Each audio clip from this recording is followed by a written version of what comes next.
Hello friends, నేను 3 days నుంచి యూట్యూబ్లో ఏం వీడియోలు పోస్ట్ చేయట్లే కదా. దానికైతే ఒక చిన్న రీజన్ అయితే ఉంది. నేను ఇండియాలో ఉన్నప్పుడు ఒక చిన్న తప్పు అయితే చేశాను. ఆ తప్పు వల్ల నేను కువైట్కి వచ్చి ఇక్కడ వర్క్ చేసుకున్నా. ఈ ఖాళీగా ఉన్న సమయంలో మాత్రం యూట్యూబ్లో పోస్ట్ చేస్తున్నా వీడియోలో. నేను యూట్యూబ్ ఛానల్ ఓపెన్ చేసుకుని 30 days అయిందంటే నేనేదో చిన్న ప్రయత్నం చేస్తున్నా. ఏదో దీనివల్ల సక్సెస్ అయితే ఏదో చిన్న ఇన్కమ్ ఏమన్నా వస్తుందని చెప్పి ఆలోచనతోనే వీడియో చేస్తున్నా.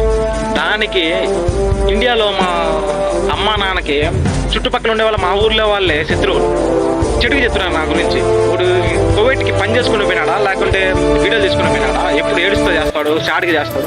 సాడ్గా చేయడం అంటే నాకు ఇష్టం, చేసుకుంటాం. ఇంకోటి, ఇప్పుడు చెడిపోయిన వాడు మంచి మాటలు చెప్పకూడదా, నీతి మాటలు చెప్పకూడదా, యూట్యూబ్లో వీడియోలు పోస్ట్ చేయకూడదా, తప్ప అది నేరమా?